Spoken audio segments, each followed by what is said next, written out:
Hey everybody, this is Sasquatchers. Once again, AC here being joined by JC. And today we're going to do things a little bit differently. We're going to try to look a little more professional, so to speak. Tonight we have a really cool guest. His name is James Szubski. And I'm going to give you a brief rundown of him before we bring him in. James is the Chief Operating Officer of Margie's Outdoor Store, located deep within the Columbia River Gorge in Washington State. In 2022, his store initiated a paranormal reporting program, which has now received well over 100 reports of strange activity in the gorge area. James is a former volunteer search and rescue EMT, a wildland firefighter, a mountain guide, and a highly decorated U.S. Army infantry vet. He earned a degree in communications from the Evergreen State College and has enjoyed a decades-long career in that field, working for companies like Wizards of the Coast, the makers of Dungeons and Dragons and Magic the Gathering. Oh, yeah. That's cool as shit. Hell yeah. He currently volunteers his time as the leader of the Klickitat Ape cat research team. And I did really well up until the ape cat. Look at that. Let's go ahead and we'll play the intro and we'll start talking to James. The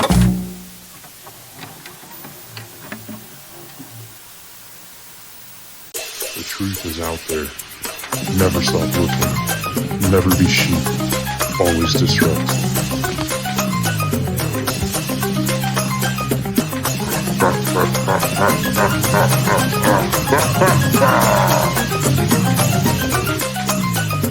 We are the ungovernable. We are the truth seekers. We are Sasquatchers.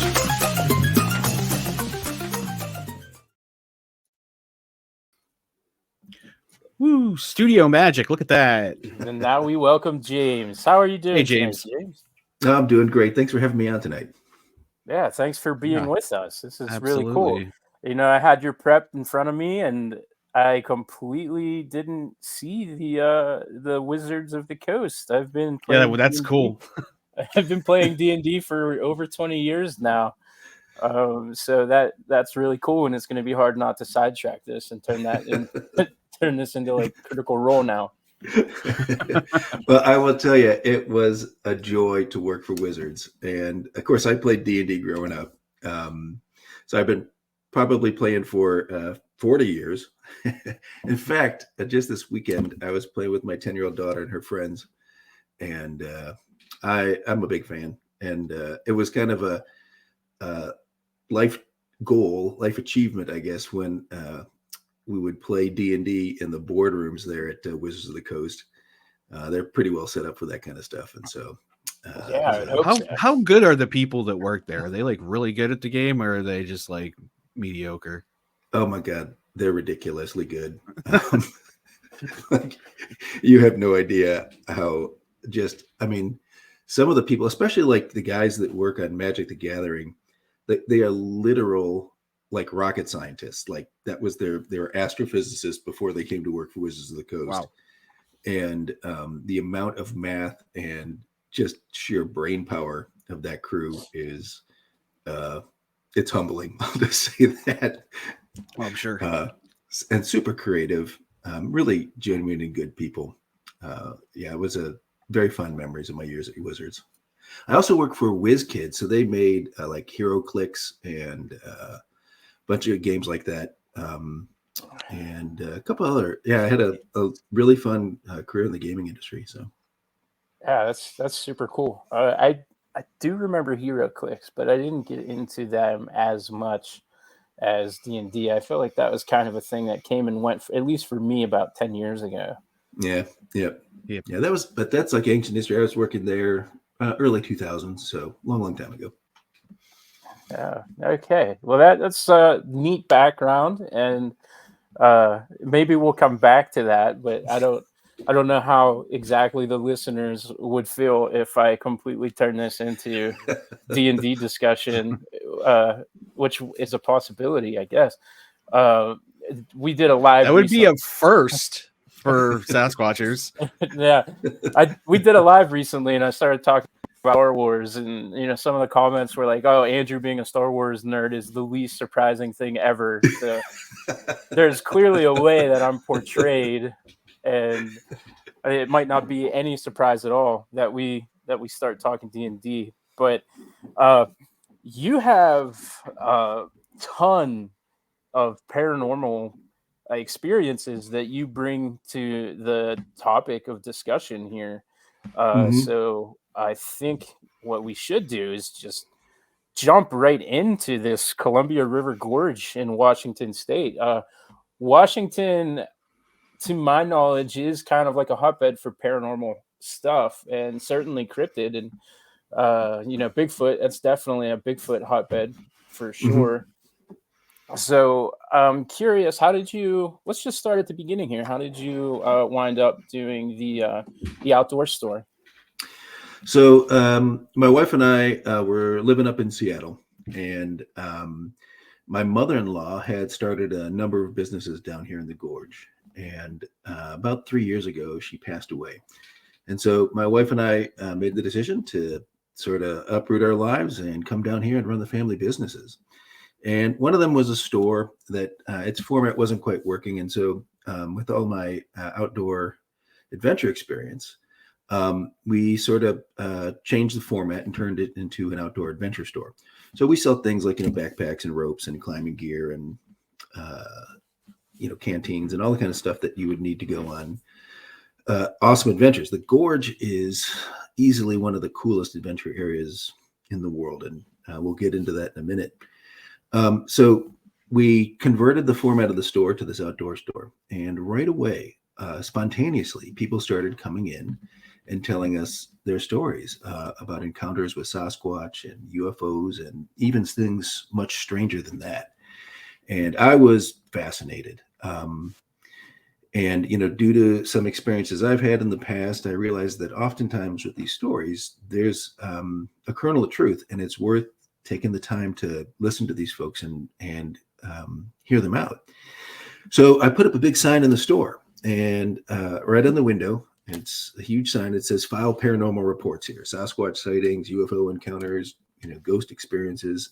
We want to hear about it." And I gave very special instructions to all the employees. And I said, we are going to treat everyone who walks in here with an unusual story with the utmost respect. And we're going to give them, we're going to pay attention. We're going to ask intelligent follow-up questions. We're not going to giggle or smirk or question the veracity of their report. We're going to simply take in the data and see where that leads us. And I realized that my bio is a little outdated. We've been doing this for just a little over 2 years, maybe 2 years and a few months. And we are now coming up on 300 reports, and it spans a gamut. Of course, we have tons of Sasquatch stories, a lot of UFO stories, and there are some variants of UFO stories. We've got, of course, classic UFOs like the triangle-shaped UFOs and tic-tac-shaped UFOs and some other ones. But we also have glowing orbs, a lot of reports. In fact, I've actually captured a picture of one myself. And we have advanced military aircraft in the area as well. We also have a lot of ghost stories. Some of the towns out here, like the Dalles, which is about 25 minutes east of my store, was the end of the Oregon Trail. And it was as much a Western town as you can imagine, with gunfights in the streets and a Chinatown with tunnels underneath the roads and riverboats and everything you can imagine out there. So a lot of ghost stories out in that area. There's stories of small humanoids, portals opening. Folks have had experiences with temporal and spatial displacement. And the thing that's really most interesting to me is we've had well over, getting close to 90 reports of an enormous Black Panther creature that we call the Klickitat Ape cat. And surprisingly, the most rational and reasonable explanation for its presence here is that it may have escaped from the Hanford Nuclear Laboratory, which is just upriver from us. And the historical data on that one is eye-opening, shocking. And like I said, if you don't want to evoke some type of paranormal reason why close to 90 people have seen an enormous black cat here in Klickitat County, escaped from a Department of Energy top secret nuclear site is the most reasonable. So lots of stuff to cover. Like I said, for me, it's been a pretty amazing journey. Like I said, we work very hard to treat people with respect. And it's gotten to the point where, in fact, just this morning, I was picking up my lunch at Muggs, a little diner in town. And a gentleman came up to me and shared 3 or 4 experiences that he had in the gorge. And so I'm well known in the area, and a lot of people feel comfortable opening up. Very rewarding. Some people have been holding on to these stories for decades, and they may have tested the waters, maybe told their friends or their family members, and just been laughed at or ridiculed or worse. And so they've learned to clam up. And like I said, we've created a safe space for people to tell these stories. And wow, the things that we hear are remarkable, astonishing, amazing.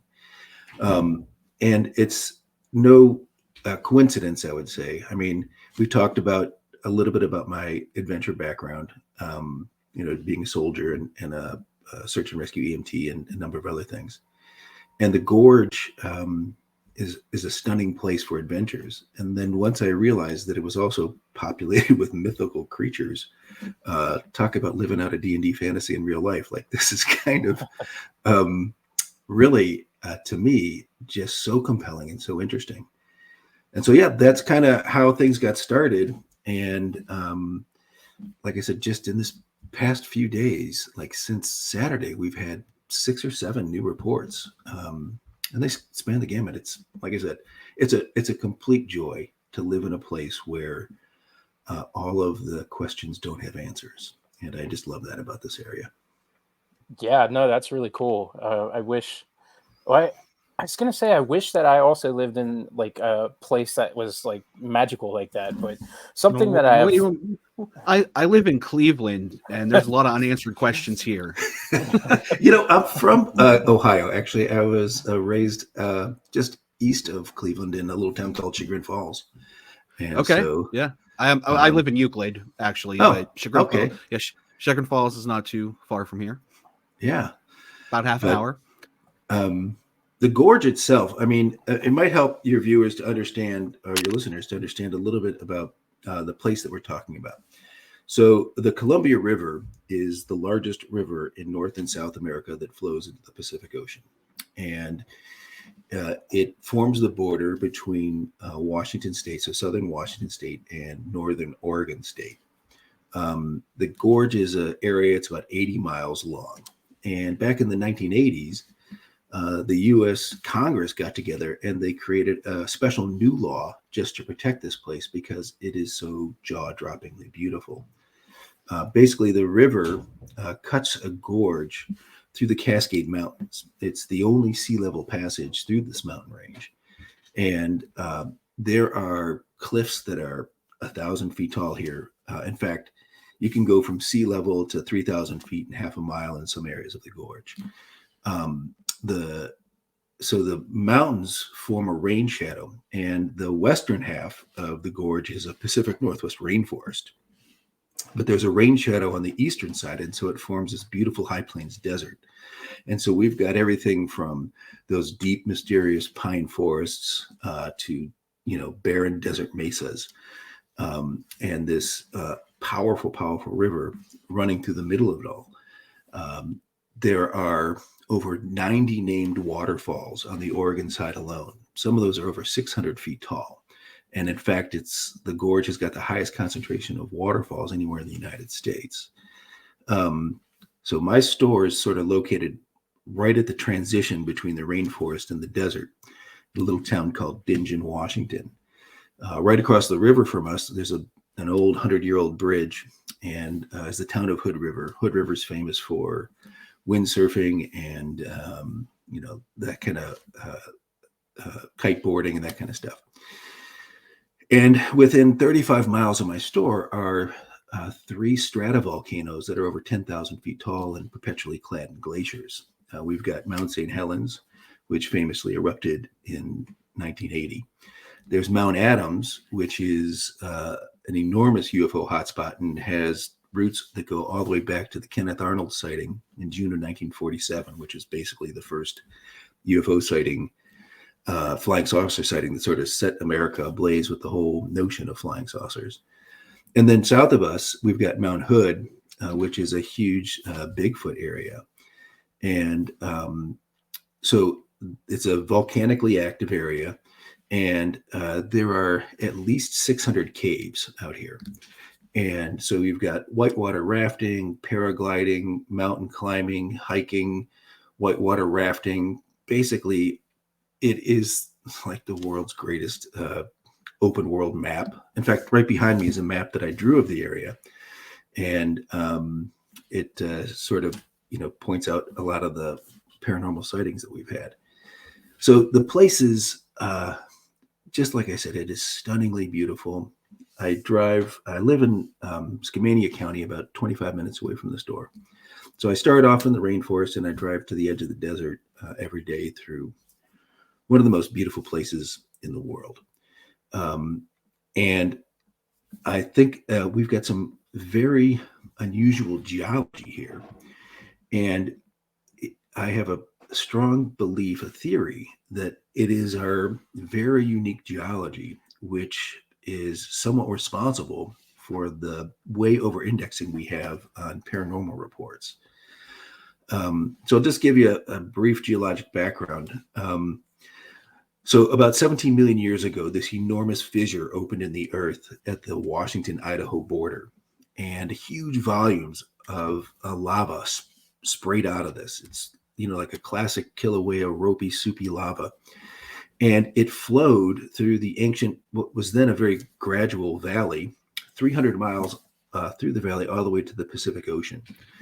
And I have to express to you like the unfathomable amount of lava that came out of this fissure.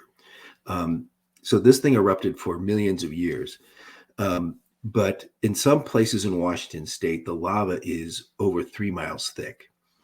If you took all the lava that came out of this thing and spread it out evenly over the lower 48 states, it would bury the entire U.S. in 60 feet of lava.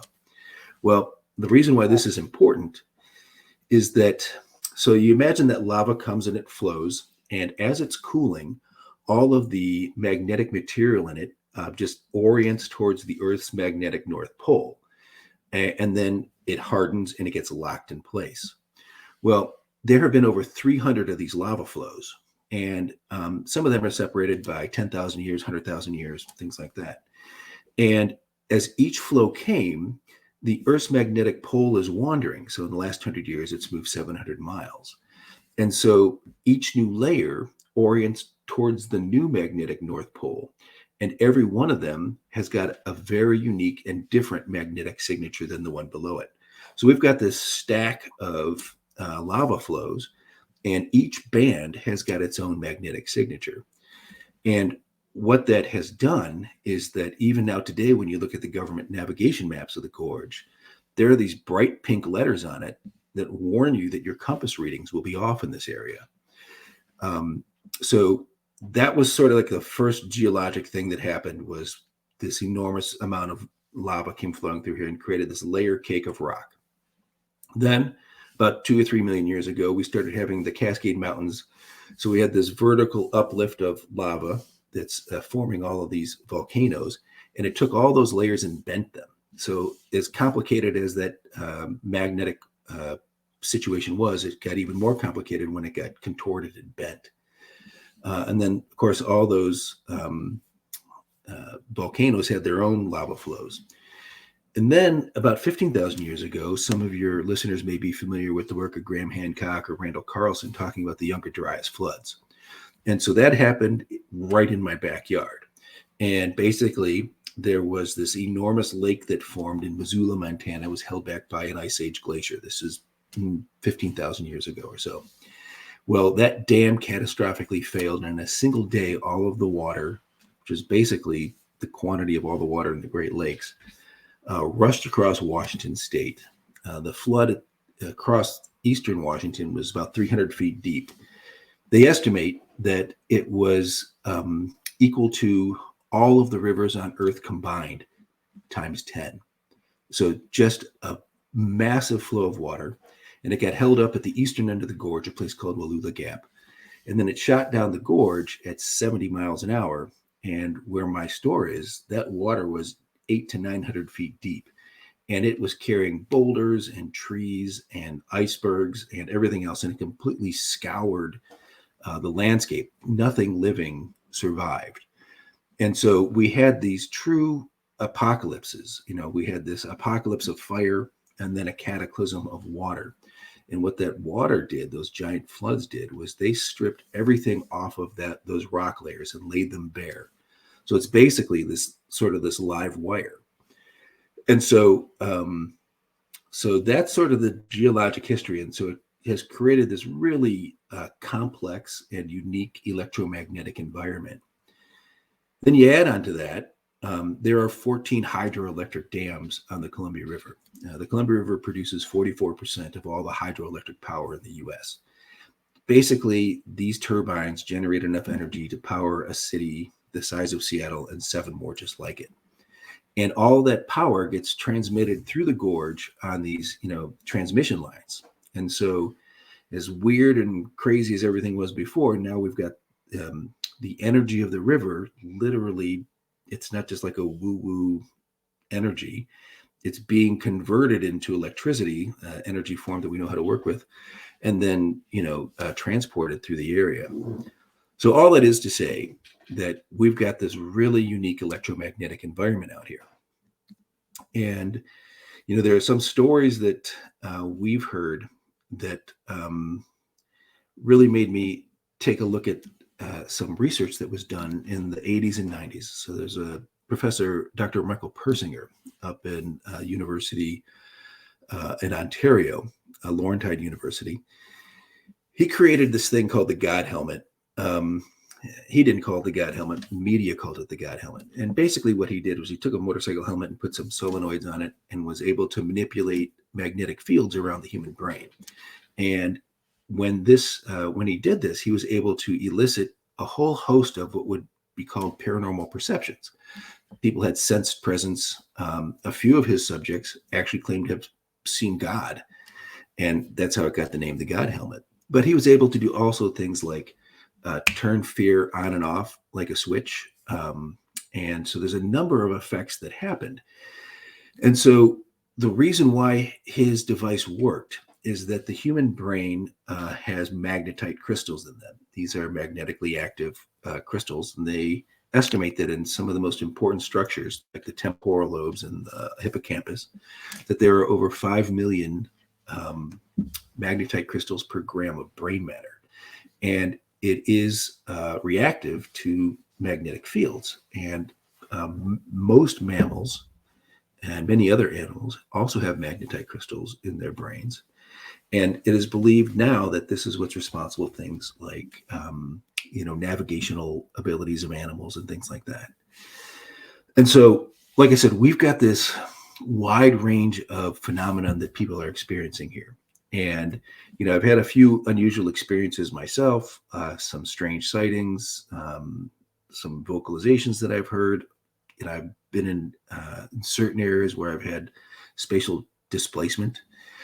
And then, so I've had a limited number of experiences. And then we have a huge volume of reports, like I say, close to 300 reports. And so whatever is causing this, for whatever reason, and I think it has to do with this electromagnetic environment, we have people having really unusual experiences. So I'll give you an example. So there is an area, it's probably 3-4 miles east of my store, and it's called Underwood Mountain. And let's see, it was springtime of last year. A woman sent in a picture, and there was like a tic-tac shaped UFO, like right over Underwood Mountain, like right, you could see it right at the summit. We did a little image enhancement. She had taken the picture from 12 miles away. It looked a lot like a Tic Tac that you see on the gun cameras from the fighter jets, and the Navy fighter jets took those famous pictures, right? So it looks just like that. No props, no wings or anything like that. And that's sitting on top of Underwood Mountain. So interesting data point. Really can't say for sure what it was. You know, limited amount of data in the picture.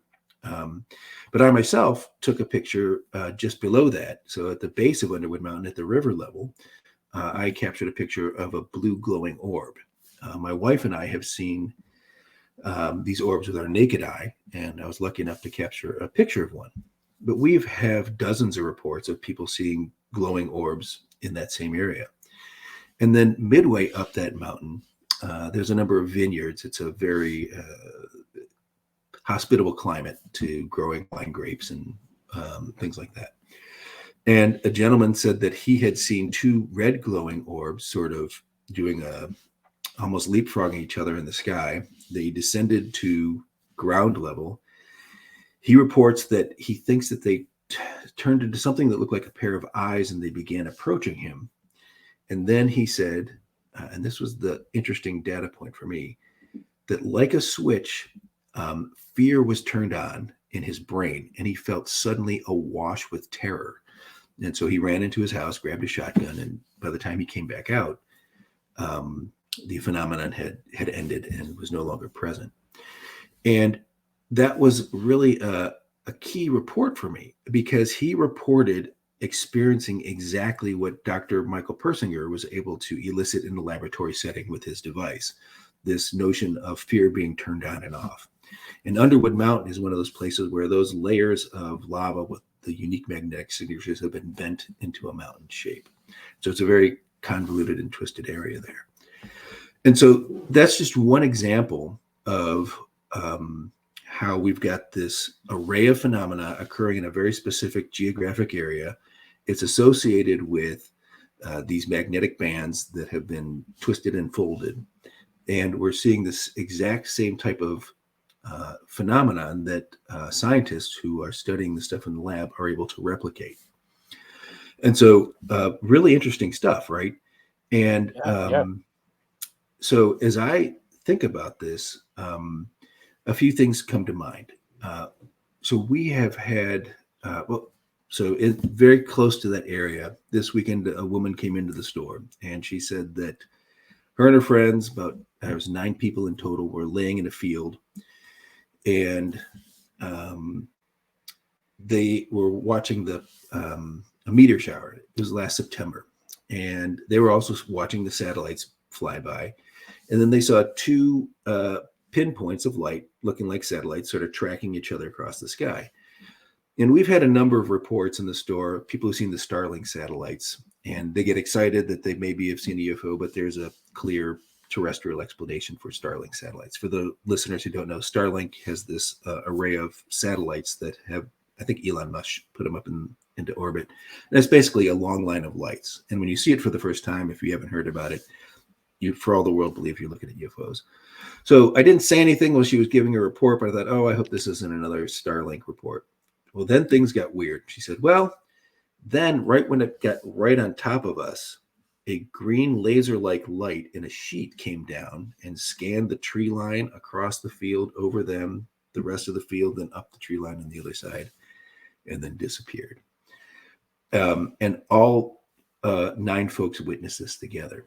So we've got the situation where we have co-witnessed events, right? There's a number of stories, reports we've had. We had 6 whitewater rafting guides witnessed a enormous egg-shaped UFO for 45 minutes. So we've got a number of these co-witnessed events. We've got events that are captured on camera. So my glowing orb and the UFO. We have a number of things like Sasquatch footprints are common to find out here. One of the folks has come in and brought me numerous hair samples of Sasquatches, or allegedly Sasquatches. I can't say for sure. And so when you think about Persinger's work, you could say, well, you're simply manipulating an individual's brain state and causing a personal hallucination. But since we've got co-witnessed events and we've got physical evidence in the form of footprints and hair samples, and we've got photographs, that explanation breaks down. It can't be a personal hallucination when you've got physical evidence, photographs, and co-witnessed events. And what I think might be happening is, think about like a radio station. So you've got your radio tuned to a classic music station, and you can clearly perceive classical music. But when you adjust that receiving apparatus just a tiny bit, you can suddenly be listening to talk radio or rock and roll or a number of different things. And those signals are present at all times. It's just you're not tuned to hear them. And I think what's happening out here in the gorge is that people, because of our unique magnetic environment, maybe things that are going on with the solar weather and its impacts on the Earth's magnetosphere, maybe even things as personal as what you had for breakfast, if you ate more potassium or whatever that morning, might be affecting your receiving apparatus, and you're tuning into things that are always there but aren't part of your normal setting. So that's kind of the theory that I'm working on. But man, the number of experiences that have occurred out here is remarkable. So Washington State has got the highest number of Sasquatch sightings per capita of any state in the country. It also has the highest number of UFO sightings of any state per capita in the country. And the two counties Washington State counties that are in the gorge are Skamania County, which is on the west side, and Klickitat County, which is on the east side. And those of Washington State have got the highest reported sightings for both of those type of things. In fact, Skamania County was the first county in the U.S. to pass legislation that made it illegal to harm or hunt Bigfoot. And it was initially a felony, and then they modified the laws to say that if you shoot this thing and it's humanoid, you'll be charged for manslaughter. And so it's a pretty serious thing. And that happened, I think, in 1968. So for a long time, there's something about this place that is inducing people to file more reports than you'd find anywhere else in the country. Yeah, absolutely. I think I had a lot of stuff in there that I wanted to come back to, because everything you said was just kind of fascinating.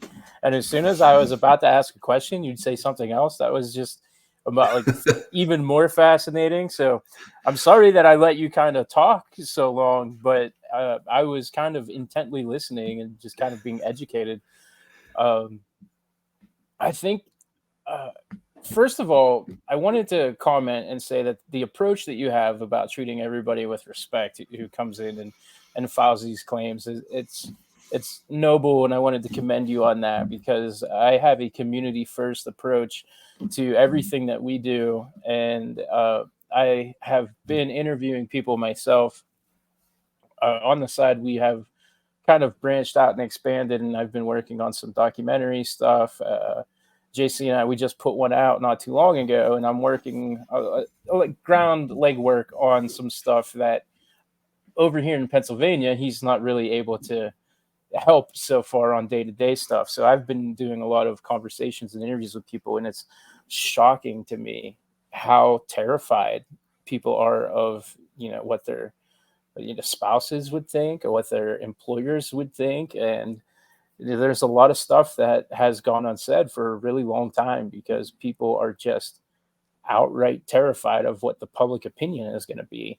And I think we're getting better with that as a society. I think even the last year alone, to me, seems like there's a spectacular number of people who are kind of willing to set that fear aside, but it's still a slow process. So I think it's really cool that you take that stance and you allow these individuals to have that platform and avenue for, getting this off of their chest, because that could be super heavy too, to live with that and not have anybody to talk to. So I think that's really cool. And I just want to thank you for that, just from another researcher's perspective and experiencer myself.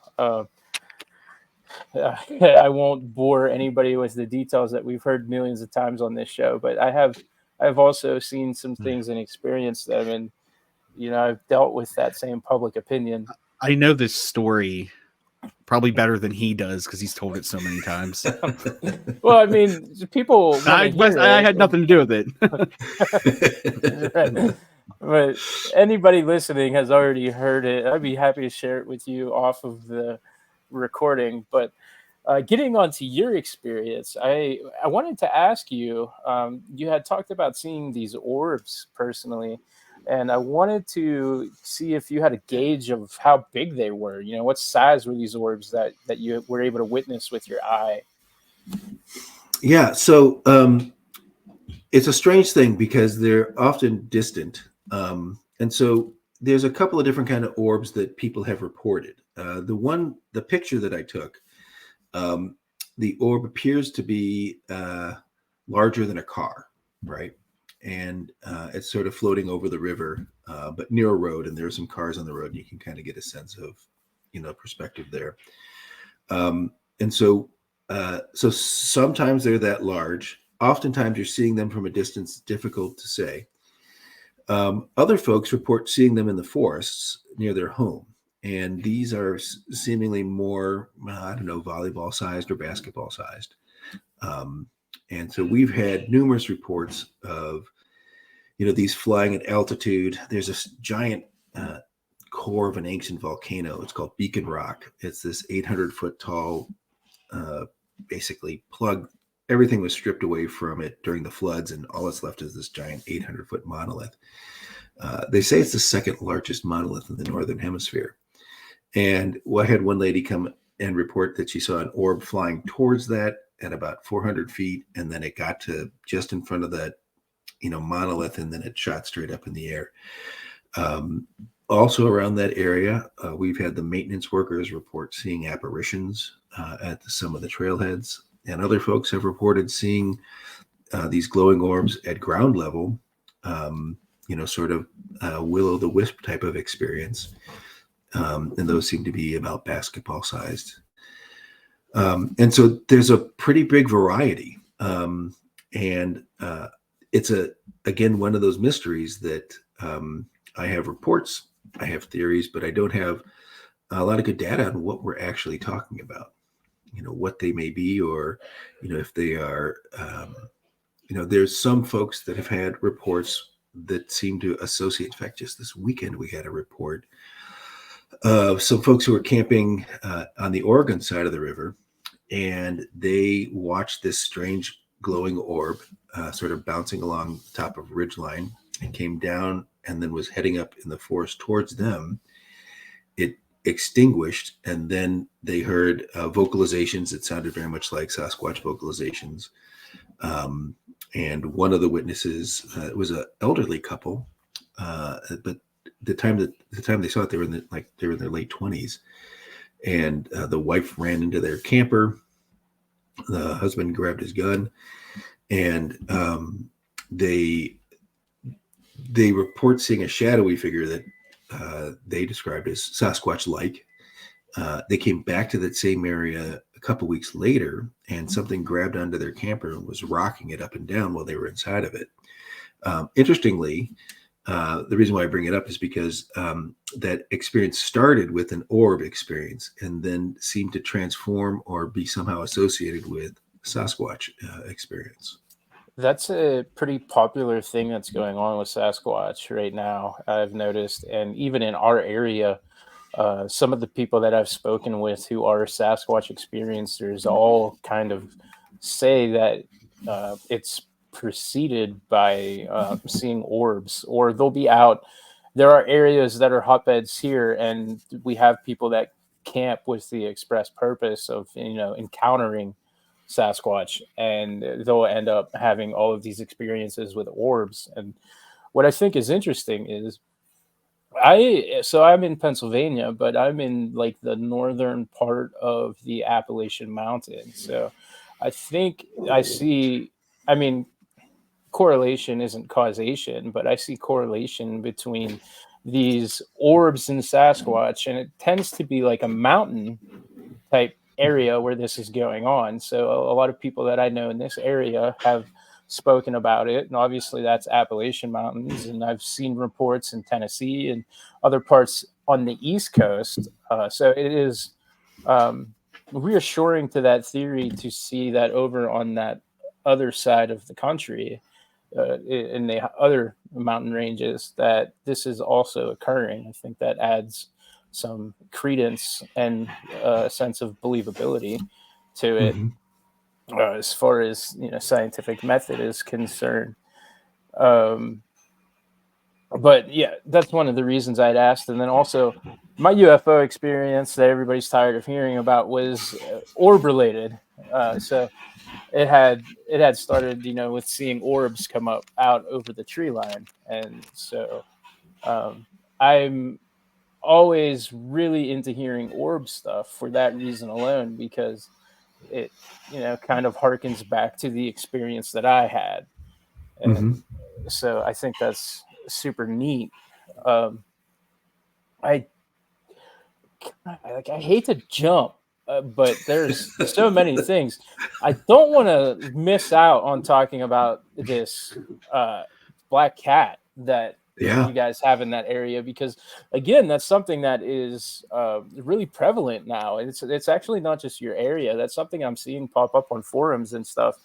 And I think right around in Michigan as well. I was doing some Dogman research recently about the Beast of Bray Road and touching up on that literature. And they have this, similar thing going on with a large black panther. And to me, as far as like researching cryptids go, this one appeals to me in a way that a lot of others don't, because it seems, I don't want to say the most realistic, but it seems like the most plausible and easy to discuss around like people that don't want to talk about dogmen and Sasquatch and stuff. So it's been catching my eye that is occurring. So I was curious if we could maybe get more into the black cat situation that you got going on. Sure. Yeah. So we call it the Klickitat Ape cat because we're here in Klickitat County, and most of the initial reports come from this area. And the very first report, a gentleman came into the store. It was close to closing time. This was a few years back, and he apparently was friends with my mother-in-law, Margie, or his family was, and she had helped him with their family with some medical things. Margie was a very accomplished pharmacist, and so he was kind of a friend of the family. And it took him about 45 minutes to work up the courage to tell me his story, but he was orienteering out near Buck Creek, again, maybe 4 miles east of the store, and his compass started acting weird. In and of itself, not a big deal in the gorge. Compasses go weird here all the time. And then he said he looked up across a creek and he saw this enormous black cat. So this was the first report that I had ever heard of it. And he said that this cat had jet black fur, a long black tail, very muscular, and it stood about 4 or 5 feet tall at the shoulder. All right. So at this point in the story, there's a bunch of flags raising for me. Of course, we have cougar out here, but a 24-inch tall cougar is an enormous cougar. And so the fact that he was reporting one that's 4 feet tall, well, that's bigger than a tiger, and a tiger is the biggest living cat that we know of. So the size is a obvious, okay, that's something to pay attention to. The fact that it was black in color, another thing to pay attention to. When we talk to our wildlife professionals, they say there are no such thing as black cougars. Cougars are typically a tawny, tannish color. And when they express their melanin, they go more towards of a reddish color. But black is not on the menu for cougars. The only large black cat in North America is a jaguar. And their range is 1,000 miles south of Klickitat County, sort of the southern areas of Arizona and New Mexico, that type of thing. So those two facts are pretty unusual. The fact that the cat, he said that he was there and observed it for about 5 minutes. So cougars will abandon a fresh kill just at the sound of a human voice. And the fact that this creature was staying with him and not bounding off into the forest or disappearing, but staring him down, was another factor for me, having had to deal with wildlife through all my professional outdoor activities. So we're dealing with an animal already that is exhibiting qualities that is not an animal that's recognized by science. And he got close to the end of his story and he said, James, the strangest thing was it had a face that looked like a monkey. And so I pressed him on that. He said that it had intelligent ape-like eyes and a number of other primate-like features, a more flattened snout, things of that nature. And again, I was astonished. I'd never heard anything like that. And so, of course, I started doing some research and learned a little bit about things like the Beast of Bodmin Moor in England and some other black animal sightings, but none of them seemed to indicate anything having to do with this monkey-like face. Interestingly, I did find one Native American story out by where you guys are in the Great Lakes. There is a tradition of a race of underwater panther protectors. These are supernatural beings called the Mishepeshu. And one of the descriptions that I read, it said sometimes they take the form of a black panther with the face of a man. And I thought, oh, that sounds a lot like this creature that was described. Well, I was pretty excited about this. If you think about it, like at our store, 2-3 times a week, something like this week, it's 6 times this week, a new Scooby-Doo mystery walks through our door and, we get to engage with it and talk to these people and sort of try to figure out what's going on. And I was really excited about it. So I talked to my employees about it the next day and I described this creature.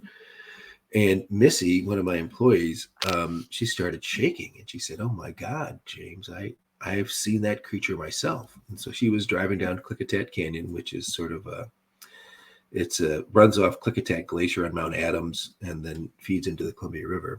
And she said that she saw that creature on the side of the road. And so she didn't get a look at its face, but she said, "I know it was a cat. It had black fur and a long black tail, and it was huge." In fact, when she described it to her family, what a lot of folks do is they want to normalize a situation, right? Life is hard enough. You don't need giant black cats running around. And we do this to ourselves, I think. I think a lot of people have had extraordinary experiences, but they try to talk themselves out of it. And that's typically what will happen with, family members or friends that you explain a situation. Oh, you saw a bear, your eyes were playing tricks on you, you were drunk, you had, some kind of other thing going on. But what's interesting, when she told her family and she described the size of the creature, they said, "Oh, you probably just saw a black cow." So, this is a grown woman. I think we can give her the benefit of the doubt that she knows the difference between a cow and a cat. But what I find remarkable is that her description elicited the comparison to a cow. Mm-hmm. And, like I said, even tigers, which are huge animals, are maybe 36 inches at the shoulder. Nothing is 4 or 5 feet tall.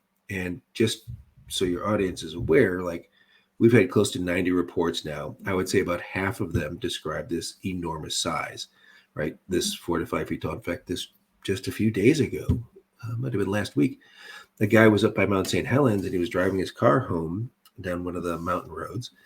And this enormous cat jumped into the middle of the road, basically landed on the double yellow line, and then jumped over the guardrail and down a hill. He said that the creature that he saw was as tall as his Honda Civic, which is a 4.5 feet tall vehicle. And from my perspective, I'm trying to make sense of this and understand what we're talking about. And, as many, I've heard senior law enforcement officials talk about this thing, and I have trouble wrapping my head around, how could this thing exist? And maybe I think to myself, oh, maybe people are just, inflating the size in their mind, or they didn't get a really good look at it. I'm trying to make sense of it. And then, but we have so many reports, other people will say it jumped across the road, and as it was stretched out, its hind legs to front legs stretched from white line across the double yellow line to the white line again. And again and again and again, we hear these stories of enormous size. I looked into it. There's only one creature in the fossil record that matches this thing. A little bit comforting to know that there was a biological creature that matched its size. It was the Ice Age creature, the American lion. Scientific name is the Panthera atrox. And this was a gigantic cat, the biggest cat that ever lived. Lived here in Washington State. It was all over America, but it was supposedly gone extinct 10,000 years ago. A couple interesting facts. The thing weighed well over 1,000 pounds. It had the largest brain capacity of any cat that ever lived. And it had sexual dimorphism. It's a scientific term that means the females and males are shaped differently. In this case, females were much smaller than the males. And but that creature is supposed to be extinct. So there's no evidence to suggest that it's still prowling around out here, other than the fact that we've had, like I said, 90 reports of this enormous cat. And so once I heard Missy, to me, like, okay, these were, in my mind, two credible reports. Someone that I work with, that I know very well, who has no reason to lie and clearly had a strong emotional response to this. And then this other guy who was a friend of the family, and for a number of reasons, his story was credible to me. So with the advertising budget of the store, we started putting out radio ads that says, has anyone else seen a black cat?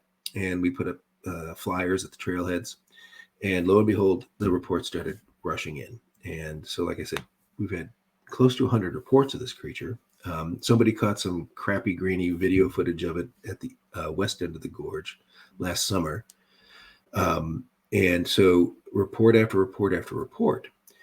And so I began to try to make sense of this thing. I'm very open-minded to all types of different phenomenon existing. Things don't necessarily, in my mind, have to come from the physical realm. The Native Americans have these traditions for good reasons. But you still want to look for the most logical and reasonable explanation. And so I'm sure that your listeners have heard of the Manhattan Project. So this was the project during World War II that created the atomic bomb.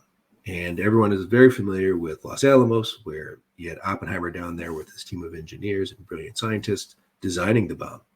But what a lot of people don't know is that in Hanford, so this is a area east of the Columbia River Gorge, a little bit north, and along the Columbia River, the government basically evicted everyone who was living on this 600 square mile plot of land on the Columbia River. They evicted the white settlers that were out there and the Native Americans who had traditional hunting grounds and fishing grounds and all that kind of stuff. They sent them away, and they built the world's first industrial scale nuclear reactor to forge the plutonium that would be the fuel for eventually 60,000 nuclear weapons. So the Hanford site was so today it's called the Department of Energy, but back then it went through a bunch of different name changes, but originally started as the Manhattan Project. And so this was the most important top secret site that we had, right? During World War II, it was 100% secret. And then we won the war with, so the very first atomic explosion in the history of mankind was the Trinity test. That was Hanford plutonium. Then they dropped the bomb on Hiroshima, and then that came from Tennessee. And then the one that was dropped on Nagasaki, that was also Hanford plutonium. So a really critical site, right? So you have to put yourself back in the mindset of the Allied leaders. So they're terrified that the Nazis are going to unlock the secrets of the atom before we do. In the 1940s, we didn't know much about radiation, but we did know that it induced mutations. And so of course, we've got that team dedicated to building the bomb. But at Hanford, from day one, they had an animal testing program out there, right? Mm-hmm. And so the Nazis were super interested in creating super soldiers and super animals. In fact, there's historical documentation that says they actually brought back an extinct Ice Age creature called the aurochs, which is this gigantic hyper-aggressive bull. And they were actually able to, through retrobreeding and a number of other weird Nazi science things, basically populate an entire forest in Poland with these things. And so the Allies were terrified that not only would they figure out how to build a bomb, but what happens if they start creating super creatures? And so they recruited a scientist from the University of Washington named Dr. Lauren Donaldson. And Donaldson's only academic achievement before getting this assignment was he had created a super animal. He created a thing called the Donaldson super trout, which is this trout. It's a fish that's 8 times larger and stronger than a normal trout. It reaches sexual maturity in half the time. It can swim in salt water and fresh water. It's super survivable, and it's still a viable species today. In fact, they stock fisheries with it. And so Donaldson is the guy that they put in charge of the animal testing program at Hanford from day one. And this is, like I said, an incredibly important and sensitive site for us, right? They called it the apocalypse factory because of all the plutonium. Like literally the product of this facility could destroy the world. So we win World War II. Hanford gets announced to the public. And then the Cold War starts up because the Russians start scooping up Nazi scientists. And so the U.S. government is terrified that what happens if they get all the smart Nazi scientists. So we start scooping up Nazi scientists through Operation Paperclip. And so then those Nazi scientists get inculcated into our military industrial complex. Well, Donaldson winds up going down to the South Pacific, and he's part of like the Bikini Atoll test and the Castle Bravo disaster and all that other kind of crap that's going on down there. But he stays in touch with Hanford, and the new guy there is a guy named Bill Bear. And under Bill, this facility expanded to be able to house 1,000 large animals at a time. Like it's a massive facility, right? And they're doing all kinds of tests. And on the surface, they're saying, well, we're testing like what happens to livestock. So like if a cow gets caught up in fallout, can you still drink its milk? Or like what happens to sheep? Like there's a lot of really important questions that they don't know the answers to, like what happens if there's a nuclear war to animals and livestock. But they're also doing tests. Like there's this thing called the Green Run where they took the filters off the stacks and they irradiated the local population in a 200-mile square mile area, and they didn't tell anyone. And there's a whole lawsuit from these downwinders, people who were living in the area who got exposed to radiation that was intentionally released on unwitting subjects. So they're doing lots of weird stuff out there. And did I lose you? Because my screen just went blank. No, we can still hear you. Okay. Yeah. So there we go. We're back. And so Bill Bear, so that facility was closed down in 1980, the 1980s. And what happened was that Bill Bear wound up doing a number of oral histories, like oral history interviews. And there's 3 that I found. And in one of them, actually in all 3 of them, he describes how they were irradiating apex predators and how those apex predators escaped and they couldn't recapture them. And he actually holds up a picture of the device that they were using to irradiate alligators. And he's got he's irradiating close to 30 alligators. And he goes on to tell the story of how one night, 6 of these experimental apex predators who've been irradiated outsmarted the scientists and escaped into the Columbia River. And so there's newspaper articles about it from the time that corroborate this. And so they had this terrible situation. They had a covert army hunting team that went out every day for 6 months to hunt these creatures down. And they only ever caught 4 of them, right? And so what that tells us is we know for sure that at Hanford, they're experimenting on apex predators. Those apex predators, they couldn't contain them. And then once they escaped, they couldn't recapture them. And so what does that have to do with big cats? Well, in order to bring a little more context, I have to tell you about dolphins. So since 1958, the U.S. government has been using dolphins to guard our most sensitive nuclear sites. And the reason why is many of our nuclear sites are on waterways. Here in Washington, we have the Bangor sub base, which is like the port of call for many of our nuclear subs. If Washington were its own nation, it would be the third largest nuclear power in the world because of the Bangor sub base. But they're always worried about Soviet scuba divers coming in and surveilling or sabotaging these sites. And you can't protect that with sonar, because sonar, like a Soviet scuba diver, doesn't look any different than a like tuna fish or a sea lion or some other aquatic animal. But you can train a dolphin to tell the difference. And they would rig the dolphins with a sort of like a barb-like harpoon on their snout, and they train them to ram that harpoon into the flesh of the diver. And then a balloon would inflate, to bring that diver to the surface, and the Navy would scoop them up, and they could gather intelligence from, like, if you think about it, a dead diver at the bottom of the ocean tells you nothing. You really want to know, where he's from and what kind of gear he's carrying, and if he's still alive, what information you can get out of him. And so what that tells us is that the U.S. government was effectively deploying animals as sentry creatures to protect our most sensitive nuclear sites. And so Hanford has got 45 miles of the Columbia River that flows right through the middle of it. So that's 90 miles of river coastline that they need to guard. And if you're a zealous cold warrior, you're going to ask yourself, okay, can we get the dolphins in here? And the answer is no, because the Columbia River is freshwater. Dolphins only operate in saltwater. So the next question you're going to ask yourself is, what is the world's most effective riverine hunter? And that creature turns out to be a black jaguar. So jaguars can hold their breath for 15 minutes. They can swim a kilometer in the open ocean. They can eat underwater. They can kill alligators with a single bite to the back of the head. And that's because, pound for pound, they're the strongest of the big cats. Interestingly, they also have night vision that is 6 times better than a human being. And most importantly, they always instinctively drag their prey to shore. And so you've got sort of the foundation of an amazing sentry creature, one that's going to do everything that you need it to if you could just train it right and get it squared away to be, the kind of creature that you could put on patrol.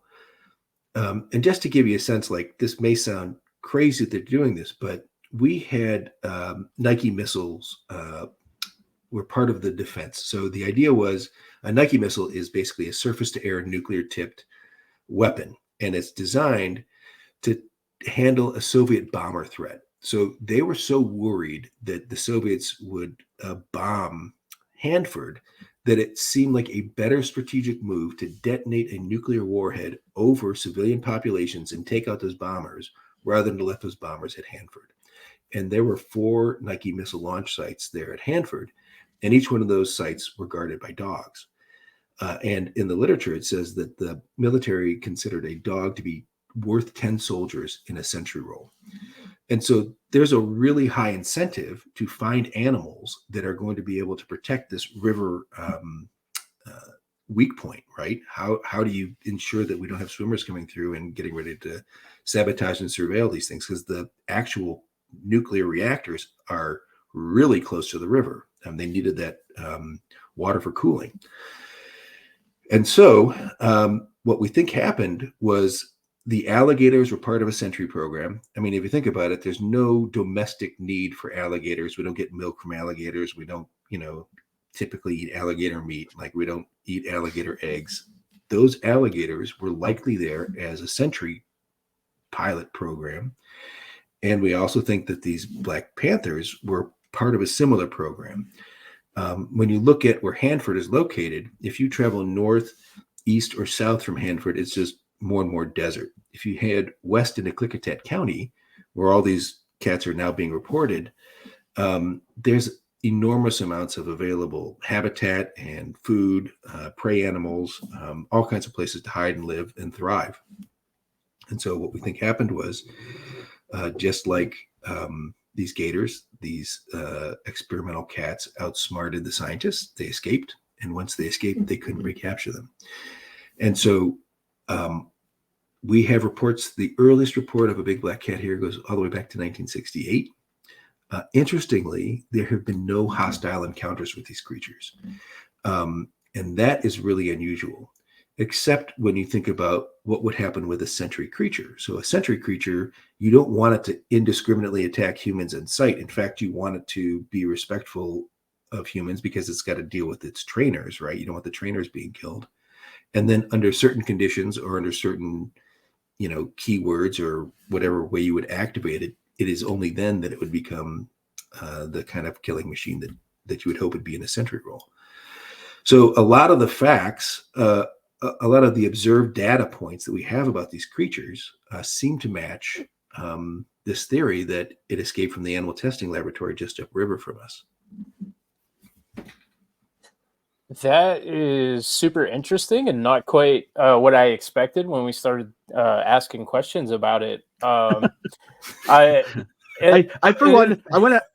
want to paint a real quick picture for everybody, because I don't know if anyone noticed, but I had a little laugh there, and it goes back to the aurochs that the Nazis were trying to do. And one of my favorite topics is Nazi mythicism and occultism and that. But anyways, I'm just imagining that they have this super bull that they've created and they've bred in the forest of Poland. You just being some like random Polish dude walking through the woods one day, just getting wrecked, absolutely wrecked by this super bull. Like what Johnny Knoxville would do with that bull. Well, apparently they were such abominations that when the Allies found them, they slaughtered them all because they thought this is just too dangerous to have them cruising around. And I think the whole reasons why the Nazis put them out there is because they wanted something worthy of a great Nazi hunter, something they could hunt that was dangerous enough for them to actually take on. So it's a crazy story, but we were just trying to match whatever they were doing. And interestingly, we talk about the size, and so a tiger, a lion and a jaguar mated. There's a place up in Canada, I think it's called Bear Creek, where a lion and a jaguar were living in captivity together. And apparently they loved each other very much. And they had 2 babies, and they produced these jag lions. And these jag lions are not quite as big as the creature we're talking about, but they are really, really close, enormous, and black fur. And so, what's interesting to me is that this creature that we're talking about, this 4 foot tall black cat, is not a genetic impossibility. It's not like something that could never live, or there's no fossil record for it, or there's no hope of it ever being an actual thing. Like pretty easily, with a little bit of breeding and manipulation, we're already achieving results that are close to the type of creature that's being observed out here. And so again, I want to be really clear, like this whole thing is a theory of mine, but what I'm trying to do is make sense of the data that we're receiving. And to me, like, as crazy as it sounds, like it's a totally Stranger Things kind of thing. Like there's a Department of Energy secret site. They're messing around with stuff they should be messing around with. An enormous black creature escapes and starts terrorizing the countryside. Like that's basically Stranger Things in real life right here. And so to me, it's just utterly fascinating. And again, just one of the many, many, many amazing, wondrous, mysterious things that are going on out here. And it's just such a joy to sort of be a ground zero and sort of be the collection point for so many of these just remarkable, like way off the reservation kind of stories, and what appears to me to be very real encounters. I think what makes it believable for me is some of the stories we get are like really, really boring. Like I was driving my ATV and this enormous black cat jumped across the trail and scared the crap out of me, and I never saw it again. Like that's not some kind of complicated story being whisked away in a UFO and traveling the stars. And, like people can have like really complicated stories. But like a lot of our reports are no different than, we were driving to work and we saw a deer on the side of the road. It's that same kind of mundane observation with no, grand tale to tell about it. And, a lot of these people have held on to these stories for decades sometimes and been unwilling to share it for the obvious, concerns of ridicule and whatnot. And here we are, receiving these stories. And from my perspective, I'm 100% certain that there is something out there. and you know exactly what it is. It might be this creature that escaped from the Hanford nuclear site. It may be, well, you know, we talked about that Mashepashu. Well, here in Klickitat County, we have petroglyphs, especially in the desert side of the gorge. There's lots of petroglyphs. These are rock paintings and rock etchings. And one of them is a picture of a cat-like creature with wavy water lines under its head. And so, you know, it could have been something that's been here for, you know, centuries and has been a part of the landscape forever. We really don't know. But again, what a glorious mystery to get to tromp around in and try to figure out. Yeah, absolutely. And your theory is, I think, as sound and plausible as any. I was ready to sit here and talk about shapeshifters and, you know, getting into experimental, you know, scientific Nazi-esque, you know, animal enhancements are. That's something we haven't covered yet. So I think that theory is awesome. And as far as Ground Zero goes, like, man, I feel like we barely scratched the surface on what you have to offer. I would love if you'd be able to come back on. Yeah, I'd be delighted to. Mm-hmm. Yeah, there's so much to tell. I mean, like you said, we barely scratched the surface on just a handful of the reports. I mean, if you think about it, I mean, with over 300 reports, you know, like the range of things that people have experienced out here is just remarkable. And there's so many places to go with it. You know, so many interesting conversations to have. Yeah, and you know what? Let's try to figure out how we could get you back on again. Real quick before we finalize everything, I did have a question I was curious about. When people bring this to you, do they remain anonymous, or are you allowed to kind of share their identities when you talk about this kind of stuff? It runs the gamut. So we always ask people if I can talk about their story. And then I've got some friends who are documentarians. I don't know if you're familiar with a couple of documentaries, Flash of Beauty, Bigfoot Revealed, and so those guys are good friends of mine. And we've been talking about maybe taping some of these folks who come in. And so I always ask folks, would you be interested in, you know, participating in a documentary? Most folks say yes. But there was a guy who I talked to just yesterday morning who had a really incredible Sasquatch encounter, actually not too far from my house. And he, when he had that experience, he was hunting with his brother. He was 17 at the time. He's now in his 50s. He just gathered up his brother and said, we're leaving. And he wouldn't tell his brother what he had seen. And then it was only 2 years later that he told his brother what he had seen. And his brother told him he was on crack and he was crazy and everything else. And he hasn't talked about it to anybody since then. He definitely didn't want to be, you know, identified with anything that would link back to him. And he definitely didn't want to be in any kind of documentary. But interestingly, you know, this is a grown man, a very skilled hunter and tracker, who refuses, even 30 years later, to go back to the area where he had his Sasquatch encounter. And just remarkable. In a separate experience, though, he reported finding a set of 9 footprints that had a 6-foot stride and 20 to 22 inch feet. And so, like I said, it's remarkable to me. Of course, I can only tell your listeners and tell you that these people are believable. And I could be full of crap too. You know, like I'm just a random guy who showed up on your show. But for me, like the way that these people are, the genuineness of their stories and the way that they talk about it, and oftentimes their unwillingness to be associated with this story, or to, you know, have their name associated with or be in any kind of public presentation of it, to me lends to the veracity of it. These are not people in it for glory or for money or even to be recognized. They just want someone to hear their story and believe them.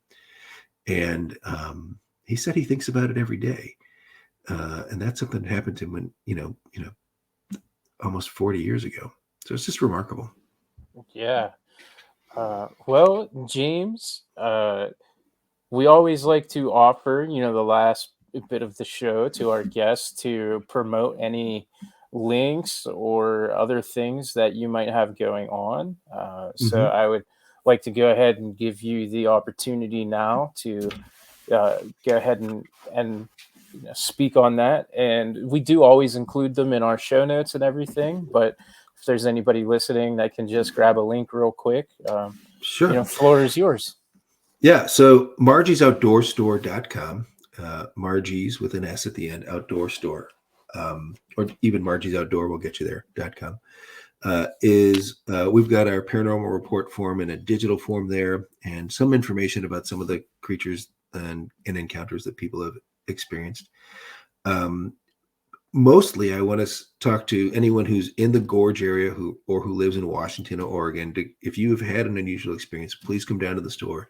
Please check out our website and file a report. We love to hear about it.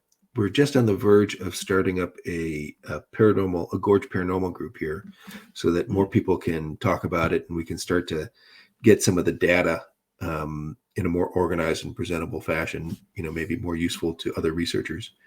Of course, Margie's Outdoor Store is on Facebook. We're on YouTube. We have a few things, like I've got some self-guided tours of a couple of hotspots, but we don't sell those online, and they're really only applicable to someone who's actually in the gorge as a sort of guides to some of those areas and some maps and things like that. But I would encourage anyone who is interested in the paranormal to put the gorge on your list of places to visit. And come to our store in Bingen, Washington. We'll point you in the direction of where the cool stuff is, and give you a sense of where the magic's at. So, yeah, check us out. Go find the magic. Yeah. Okay. Well, thank you again for being on the show. It was fantastic. I really enjoyed, especially the Panther talk. Yeah. We will definitely have you back on again, and Awesome. Anybody listening, check out his links, and definitely visit the gorge. And we'll go ahead and hit the outro, and we'll talk to you for a brief second after the show. Awesome. All right. Okay, everybody. We'll see you next week.